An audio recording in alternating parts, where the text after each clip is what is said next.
Hello, welcome back to Shahnaz in Wonderland.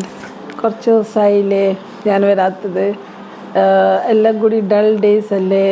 വാർ വന്ന് Israel ആക്രമണം ചെയ്ത് പിന്നെ എല്ലാവരും GCC കൺട്രീസിലേക്ക് മിസൈലും അങ്ങനെയൊക്കെ കുറേ ഉപദ്രവങ്ങൾ കണ്ടില്ലേ. അപ്പോൾ അതൊക്കെ ഭയങ്കര സാഡ് ആയിപ്പോയിട്ടുണ്ട്. എല്ലാവർക്കും തന്നെ വേൾഡ് വൈഡ് സാഡായിപ്പോയി. എന്ന് വെച്ചാൽ നമ്മൾ 70% നമ്മളെ ഫാമിലി, നമ്മൾ കേരളയിലത്തെ ആൾക്കാരെല്ലാവരും, കേരളയിലത്തെ എനിക്ക് തോന്നുന്നു 80% എല്ലാവരും അവിടെയാണ്. അപ്പം നമ്മളെല്ലാവരും ഇങ്ങനെ സന്തോഷം ഉണ്ടാവുക, ഭയങ്കര വിഷമമുള്ള സമയമാണ്. എന്തായാലും യുദ്ധം വേഗം അവസാനിക്കട്ടെ. വേണ്ടാത്തതാണ് വാർ, ആർക്കും നല്ലതുമല്ല, നാശത്തിനാണ്. എന്ത് റീസണായിട്ടും തുടങ്ങിയിട്ടുണ്ടെങ്കിലും അത് അവസാനിപ്പിച്ചിട്ടുണ്ടെങ്കിൽ എല്ലാവർക്കും നല്ലത്. അത് അവസാനിക്കട്ടെ എന്ന് പ്രാർത്ഥിക്കുന്നു. പിന്നെ അതിൻ്റെ ഇടയിൽ ഞങ്ങൾ പ്രിയപ്പെട്ട എളാപ്പ സലീംക്കൻ്റെ എളാപ്പ പോയി, എല്ലാവരെയും വിട്ടു പോയി. അതൊരു വലിയൊരു വിഷമമായിപ്പോയി. അതുകൊണ്ട് ഒരു വീഡിയോ എടുക്കാനുള്ള മൂഡില്ലായിരുന്നു. കൂടാത്തതിന് എൻ്റെ കാലിന് നല്ല പെയിൻ, സിവിയർ പെയിൻ ലെഫ്റ്റ് ലെഗിന്. അപ്പോൾ അതാണ് ഇന്നത്തെ ടോക്കിൻ്റെ വിഷയം. എന്ന് വെച്ചാൽ എനിക്ക് എൻ്റെ ചെറിയ അമ്മായി കൊയിലാണ്ടിയിൽ എൻ്റെ പപ്പൻ്റെ പെങ്ങളെ ബോഡി ഫിഗറാണ് കിട്ടിയത്. അപ്പോൾ എൻ്റെ ചെറിയ മോന് MBBS പഠിക്കുമ്പോൾ തന്നെ പറഞ്ഞിട്ടുണ്ട്, മമ്മി മെലിയണം, എക്സസൈസ് ചെയ്യണം. ഉമ്മാമ്മ ചെറിയ ഉമ്മാമ്മൻ്റെ അതേപോലെ തന്നെയാണ് മമ്മീൻ്റെ ശരീരപ്രകൃതി. പക്ഷെ ഞാനത് വില വെച്ചില്ല എന്നല്ല, എനിക്ക് മോൻ പറയുന്നത് വില തന്നെയാണ്, പക്ഷെ അത് കാര്യമാക്കിയിട്ടില്ല. എൻ്റെ കുറേ ഫ്രണ്ട്സ്, എൻ്റെ ഫ്രണ്ട് റംല കുറേ എന്നെക്കൊണ്ട് നടത്തിച്ച്, കുറേ ദിവസം ഞങ്ങളൊന്നിച്ച് നടന്ന് പിന്നെ ഫുഡ് കൺട്രോൾ ചെയ്യാനൊക്കെ നോക്കി. പക്ഷെ കുറച്ചൊക്കെ ചെയ്ത് പിന്നെ മടിയാണ്, ലേസിനെസ്സാണ് കൂടുതൽ ഇങ്ങനെ വന്നത്. അപ്പോൾ എൻ്റെ റിലേറ്റീവ്, എനിക്ക് ഹെറിഡിറ്ററി ആയിട്ട് കിട്ടിയതായിരിക്കും കൂടുതൽ.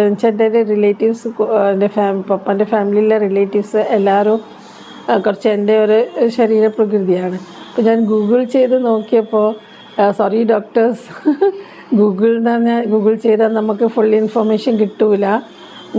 ലിറ്റിൽ നോളേജ് ഈസ് ഡേഞ്ചറസ് എന്നൊക്കെ അറിയാം. എന്നാലും ഗൂഗിൾ ചെയ്ത് നോക്കിയപ്പോൾ ഹിപ്പ് വൈഡുള്ളവർക്ക് ഇങ്ങനെ നീ പെയിൻ വരാൻ ഭയങ്കര സാധ്യത ഉണ്ട്.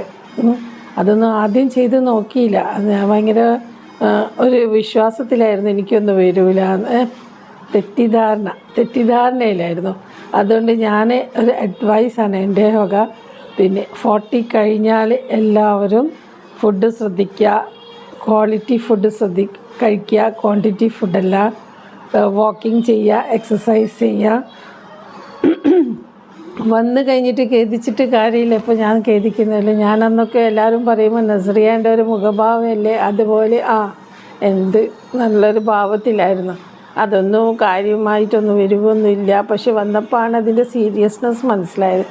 അതുകൊണ്ട് ഇപ്പം തന്നെ എല്ലാവരും ഹെൽത്തി ഫുഡ് കഴിക്കുക, സ്വന്തം ഫിഗർ, സ്വന്തം ബോഡി, സ്വന്തം ഹെൽത്തിനെ പറ്റി ശ്രദ്ധിക്കുക. എൻ്റേത് ഇപ്പോൾ മക്കളൊരു ഡയറ്റ് ഉണ്ടാക്കി തന്നിട്ടുണ്ട്. പിന്നെ ഡോക്ടർ അക്ബറും ഡോക്ടർ അർജുനും ഓർത്തോ, അവരെ ഇതിൽ എൻ്റേത് ട്രീറ്റ്മെൻ്റ് ഉണ്ട്. സുഖമാവട്ടെ എന്ന് പ്രാർത്ഥിക്കുന്നു. നിങ്ങളും പ്രാർത്ഥിക്കുക. പക്ഷേ എൻ്റേത് വരുന്ന സ്റ്റേജ് നിങ്ങൾ വരുത്തണ്ട. അതാണ് ഞാൻ എക്സ്പീരിയൻസിൽ നിന്ന് പറയുകയാണ്. സൂക്ഷിച്ചാൽ ദുഃഖിക്കേണ്ട എന്നാണല്ലോ. അപ്പോൾ ആദ്യമേ അത് എല്ലാവരും പറഞ്ഞു തന്നിട്ടുണ്ട്. എനിക്ക് പറഞ്ഞു തരായിട്ടല്ല, ഞാൻ ശ്രദ്ധിക്കാത്തത് കൊണ്ടാണ് ഇതൊക്കെ വന്നത്. അപ്പോൾ ഞാൻ ഇനി എല്ലാവർക്കും എൻ്റെ എക്സ്പീരിയൻസിൽ നിന്ന് ഒരു അഡ്വൈസ് തരികയാണ്. എല്ലാവരും ശ്രദ്ധിക്കുക, സ്വന്തം ഹെൽത്ത് ശ്രദ്ധിക്കുക. ബിക്കോസ് ഹെൽത്ത് ഈസ് വെൽത്ത് അല്ലേ. അപ്പോൾ ബോഡി വെയ്റ്റ് ശരിക്കും നമ്മൾ നോർമലാക്കുക. ഫുഡ് ഹാബിറ്റ്സ് റെഗുലറൈസ് ചെയ്യുക. ക്വാളിറ്റി ഫുഡ് കഴിക്കുക. അത് കൂടുതൽ കഴിക്കുന്ന ദിവസം അതിന് വേണ്ടിയിട്ടുള്ള എക്സസൈസ് ചെയ്തിട്ട് കാലറീസ് ബേൺ ചെയ്യുക. അതൊക്കെ ഞാനൊരു ലേമാനാണ്, ഡോക്ടേഴ്സൊന്നും അല്ല, ന്യൂട്രീഷനിസ്റ്റൊന്നും അല്ല. പക്ഷെ ഞാൻ എൻ്റെ എക്സ്പീരിയൻസിൽ നിന്ന് പറയുകയാണ്. ഹോപ്പ് നിങ്ങളത് ഞാൻ കേൾക്കാണ്ട് നിന്ന പോലെ നിങ്ങൾ കേൾക്കാണ്ട് നിൽക്കണ്ട. Because health is wealth. Take care of your health. Okay, bye, take care.